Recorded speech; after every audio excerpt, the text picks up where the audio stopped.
तहत हमारी विधानसभा क्षेत्र हैदरगढ़ में भी प्रेस कॉन्फ्रेंस की पत्रकार साथियों से हम अपने भारतीय जनता पार्टी के केंद्र के उत्तर प्रदेश के 6 साल में जो जन कल्याणकारी योजनाएं उत्तर प्रदेश में चली हैं और देश में चली हैं, उनको आप सभी के समक्ष 9 साल का रिपोर्ट कार्ड रखने का अवसर भारतीय जनता पार्टी द्वारा हमको मिला है। और इस कार्यक्रम में मुख्य रूप से हमारे बीच में हमारे इस मंडल के विधानसभा के मंडल अध्यक्ष आदरणीय मंडू भैया, कौशल शुक्ला जी, सचिन वर्मा जी, जिला उपाध्यक्ष सुशील जायसवाल जी, ब्लॉक प्रमुख प्रतिनिधि हैदरगढ़ रामदेव सिंह जी और ब्लॉक प्रमुख प्रतिनिधि त्रिवेदीगंज आदरणीय सुनील सिंह जी, जिला कार्य समिति सदस्य राजकुमार भाई, मेरे वाजपेयी जी, लल्लन बाबू, बहुत ही वरिष्ठ कार्यकर्ता हमारे बीच में पूर्व के नगर अध्यक्ष नलकऊ साहू जी सहित तमाम भारतीय जनता पार्टी के कार्यकर्ता इस कॉन्फ्रेंस में हैं। और हमारे क्षेत्र के वरिष्ठ तमाम पत्रकार साथी और जो तमाम ऐसे युवा प्रेस में अपनी जगह स्थापित कर रहे हैं और क्षेत्र के तमाम युवा प्रेस में काम कर रहे हैं, सभी युवा हमारे तमाम युवा साथी हमारे बीच में हैं।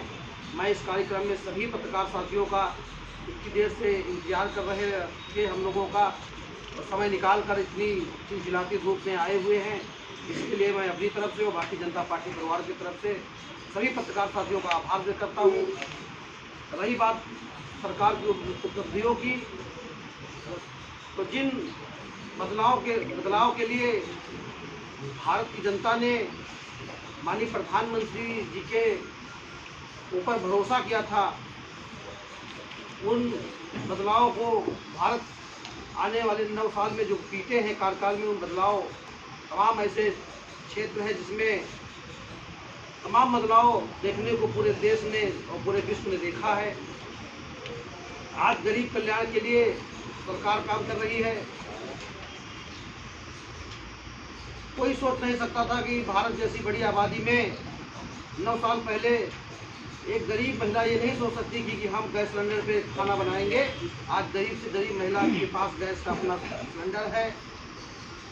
जिस तरह से प्रधानमंत्री आवास पूरे भारत में बांटे गए हैं, ये एक बहुत बड़ी उपलब्धि रही है देश में। लगभग 80 से 90% लोग जो छत विहीन थे, उनको छत मुहैया कराने का काम माननीय प्रधानमंत्री के नेतृत्व में किया गया है, चाहे शहर में हो चाहे गांव में हो। आज जिस पारदर्शिता के साथ पहले की भ्रष्ट सरकारों में बंदर बांट बंटवारा होता था स्कीमों में, जिस पारदर्शिता के साथ किसान सम्मान निधि हो, चाहे पेंशन का काम हो, चाहे जो हमारी माँ बहनों को जो भी लाभ मिल रहे हैं उनको डायरेक्ट उनके खाते में वो धनराशि भेज कर दी जा रही है, उसमें किसी प्रकार का बंदर बांट बंटवारा नहीं होता है। क्योंकि आप लोगों ने देखा होगा कि पूर्व के प्रधानमंत्री, कांग्रेस के प्रधानमंत्री जी ने कहा था कि मैं भारत में अगर दिल्ली से 1 रुपया भेजता हूँ तो 15 पैसा ही भारत की जनता को मिल पाता है। वो भी समय, वो भी कार्यकाल इस देश में देखा। मगर आज मैं गर्व से कहता हूँ कि माननीय प्रधानमंत्री जी द्वारा 82 लाख करोड़ रुपया किसान सम्मान निधि भारत में दी जाती है 1 साल में, और माननीय प्रधानमंत्री जी एक बटन वहाँ दिल्ली में बैठकर डालते हैं और पूरा का पूरा रुपया भारतीय जनता भारत के किसानों के खाते में जाता है। कहीं 1 रुपया भ्रष्टाचार नहीं होता है। ऐसे ही तमाम व्यवस्थाएं थी राशन वितरण में। ग्रामीणों में 2-2, 3-3 महीने राशन वितरण नहीं किया जाता था। तमाम ऐसे राज्य हैं जहाँ वितरण ही नहीं किया जाता था।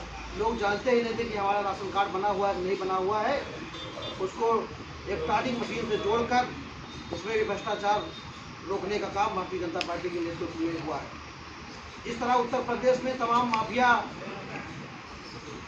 अपने वर्चस्व को बढ़ा रहे थे अन्य सरकारों में, उसको नष्ट नाबूद करने का काम योगी आदित्यनाथ जी के नेतृत्व में उत्तर प्रदेश में किया गया है। तमाम ऐसे क्षेत्र थे जहां गरीबों की ज़मीनों को हड़प करने का काम उत्तर प्रदेश के माफियाओं द्वारा किया गया था। उनको माननीय मुख्यमंत्री जी ने सिर्फ खाली नहीं कराया, खाली कराकर वहाँ गरीबों को आवास बनवाकर उनको आवंटन करने का काम किया है।